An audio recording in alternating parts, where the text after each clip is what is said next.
नमस्कार प्यारे बच्चों, स्वागत है आप सभी का आपके अपने YouTube चैनल में। आज की इस वीडियो में हम कक्षा 10 विज्ञान चैप्टर 2 है हमारा मानव तंत्र यानी ह्यूमन सिस्टम, इसका जो पार्ट 3 है वो पढ़ने वाले हैं। और इससे पहले हमने दो पार्ट अच्छे से पढ़ लिए हैं। यदि आपने पार्ट फर्स्ट को और सेकंड को नहीं पढ़ा है तो सबसे पहले आप पार्ट फर्स्ट और सेकंड को पढ़ें, उसके बाद में आपको पार्ट 3 पढ़ना है। और उसका लिंक, पार्ट फर्स्ट और पार्ट सेकंड का लिंक आपको डिस्क्रिप्शन में मिल जाएगा, वहाँ से भी आप अच्छे से पढ़ सकते हैं। और इम्पोर्टेंट क्वेश्चन मैं आपको इस वीडियो में बताऊंगा कि जो आपके बोर्ड में जो पेपर आता है और उस पेपर से जो क्वेश्चन बनते हैं इस चैप्टर से वो किस तरीके से बन सकते हैं।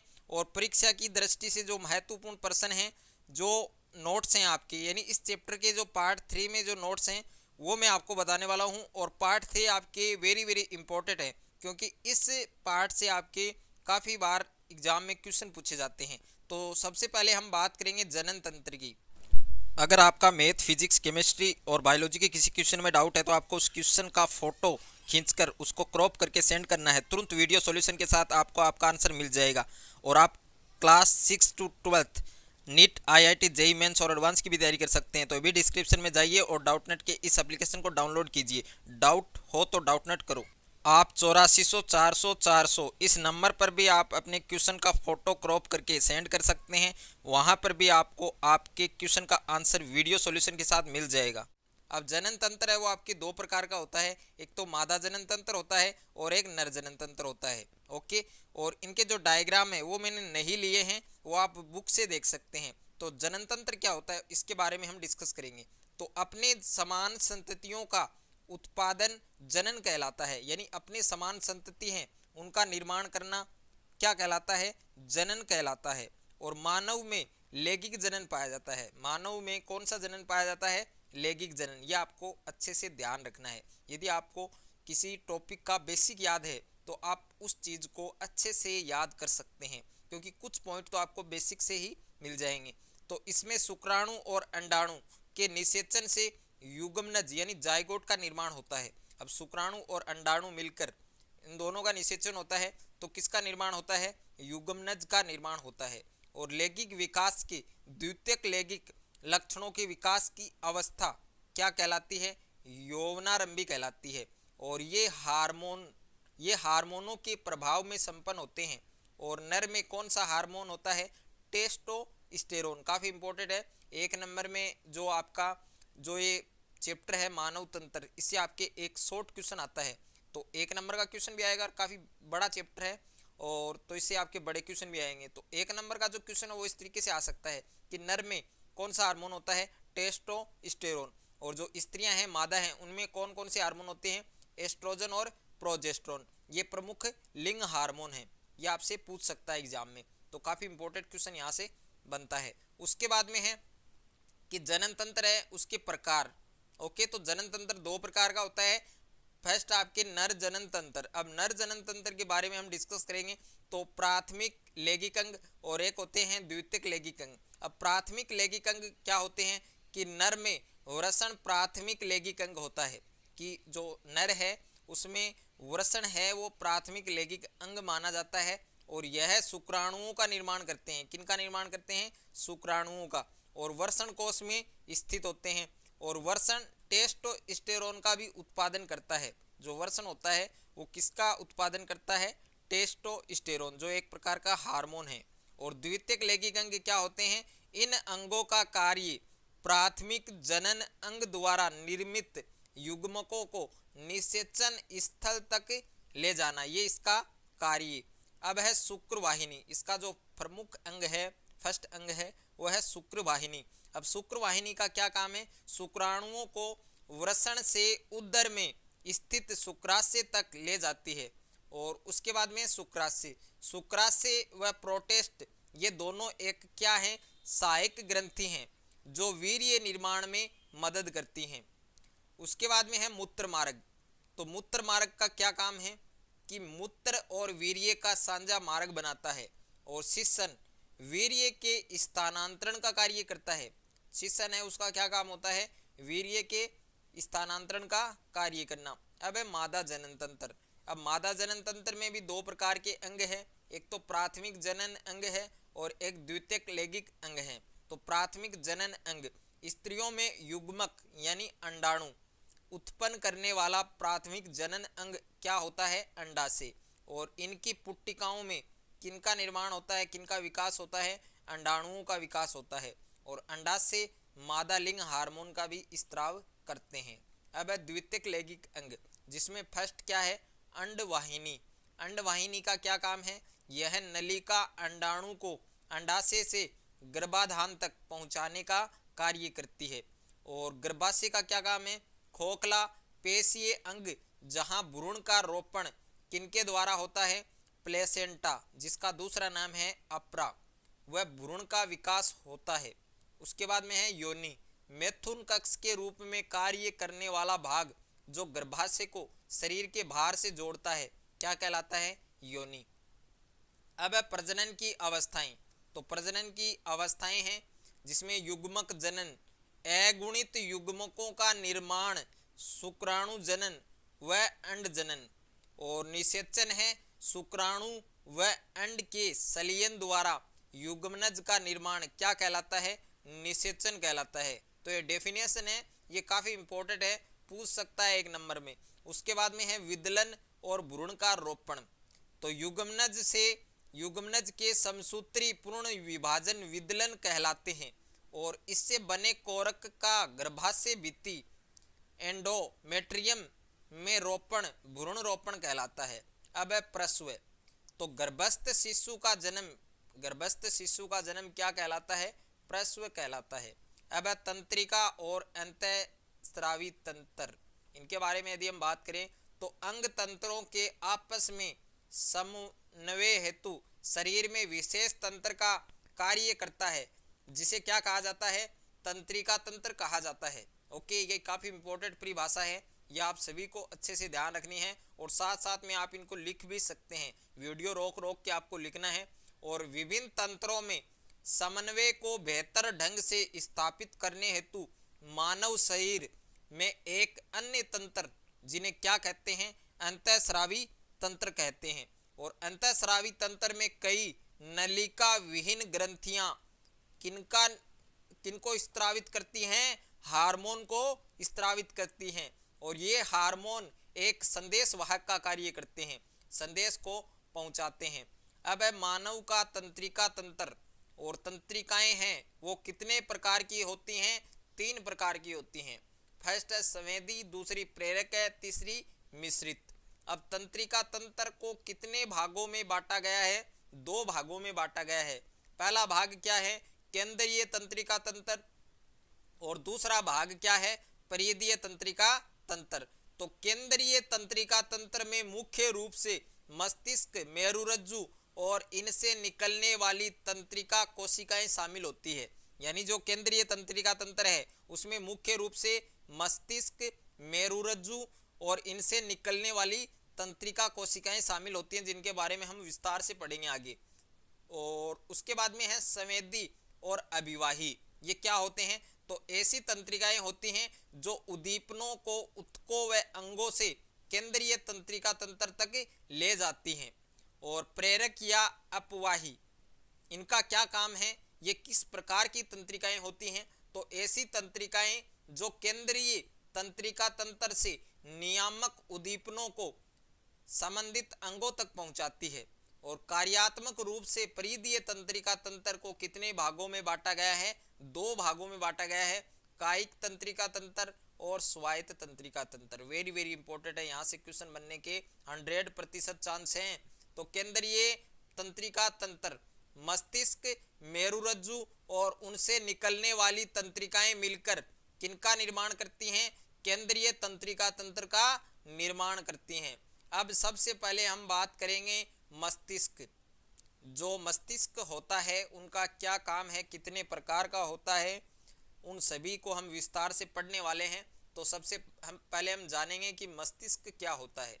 तो मानव मस्तिष्क शरीर का एक केंद्रीय अंग होता है जो सूचना विनिमय और आदेश व नियंत्रण का कार्य करता है।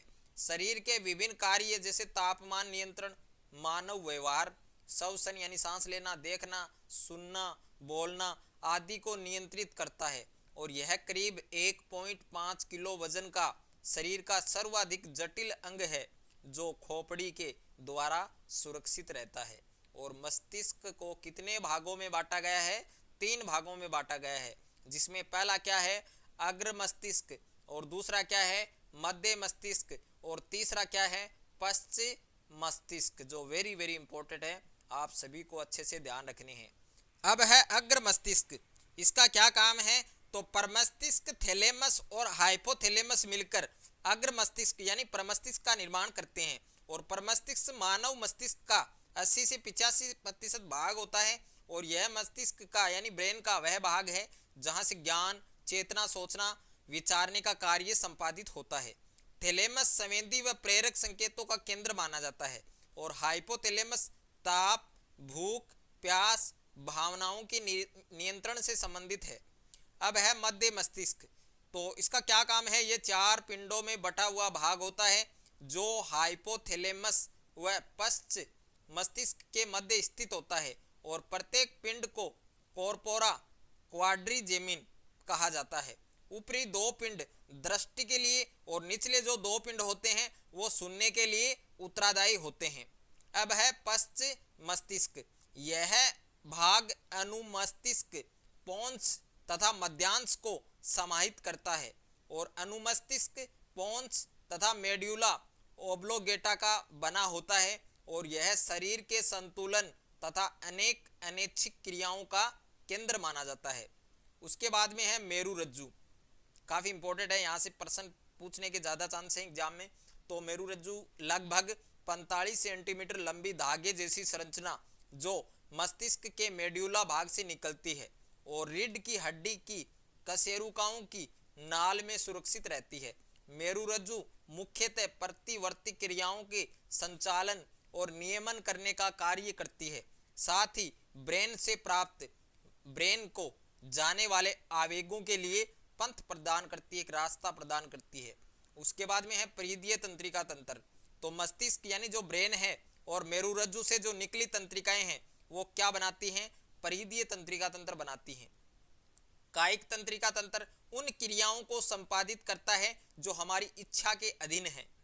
और स्वायत्त तंत्रिका तंत्र यह उन अंगों की क्रियाओं का संचालन करता है जो इच्छा के अधीन नहीं होते हैं, जैसे हृदय, श्वसन, पाचन तंत्र आदि। और ये कितने प्रकार का होता है? 2 प्रकार का होता है। इनके 2 टाइप होते हैं, एक तो है अनुकंपी तंत्रिका तंत्र और दूसरा है परानुकंपी तंत्रिका तंत्र।